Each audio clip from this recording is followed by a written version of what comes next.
Being Jewish, I thought I would be a lot better at dreidel combat. Beyblade is nothing like what I thought it would be like. I've never watched Beyblade, but I saw some commercials, and the commercials always made it seem like it was some kind of Pokemon clone. Like, you had Pokemon, and then a lot of Pokemon like television shows like Beyblade, Yu-Gi-Oh!, Digimon, whatever, just a ton of them. I thought there would be some type of like actual monsters fighting each other, maybe coming out of the dreidels. I don't know, but apparently it's just like these Beyblades, these metal dreidels bumping into each other, just bumping uglies. That's the whole game. It's weird. I didn't think it would be like this at all. I'm kind of disappointed actually. I wanted something a little more extravagant. I have this pet peeve with video games. It's like any game whose gameplay you can easily emulate in real life, there's really no point to the game. Like if you play a snowboarding game and do all these crazy flips while you're snowboarding down Mount Everest, I guess you can kind of do it in real life, but it will take like thousands of dollars. It would take a ton of lessons in snowboarding, buying again thousands of dollars in equipment, paying for hotel rooms. It's a whole big thing. So that's obviously something you can do in real life, but it will take too much effort. With something like this, it's like a $12 toy setup. Like, what's the point of even making a game about this? And if you're gonna make a game, make the game have something that wouldn't be included in real life, like monsters flying out of the Beyblades or whatever. I don't know. It's up to you. But it's just like this, just Beyblades bumping into each other.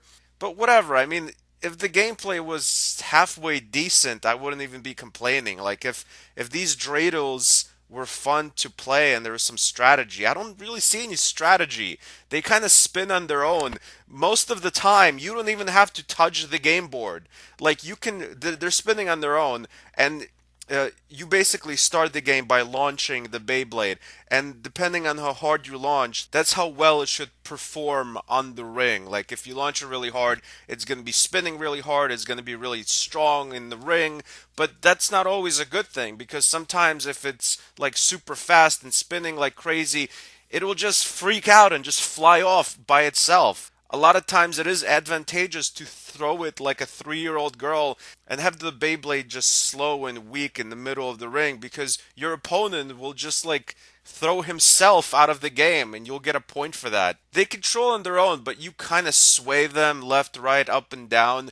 But it's like you almost don't need to. I noticed that the more I swayed the game, the worse I did because I would just like spin myself out of the ring, or I would like make my Beyblade go a little too fast when I kind of pushed it in the right direction, and most of the time it would just fly out of the ring by itself if I intervened in the gameplay. So yeah, it's a game where it's best not to play.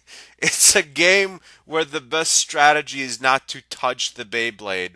I mean, maybe if you're really good in this game, I guess moving the Beyblade and like nudging it and trying to push the opponent out of the ring would help you out. But I even noticed the best strategy is not to push your opponent out of the ring because if you get too hostile in this game, you're gonna lose. I found the best strategy is not to touch the Beyblade, but then when you're on the edges, just to try to make sure that you don't fly out by yourself. So in most games and in real life, generally speaking, the best strategy is a good offense. In this game, the absolute best strategy is a good defense, and a really good offense is only going to hurt you. I don't know, there's just nothing impressive about the game. There's flashiness and there's different modes of gameplay and different characters, and a lot of customization of the Beyblades by putting different components on them to make them stronger in different aspects. But none of that really matters when the whole game is like this. Just two dreidels bumping uglies. Like, really, who cares? Who cares? Thanks for watching. Subscribe for more classic game reviews. Goodbye, my friends.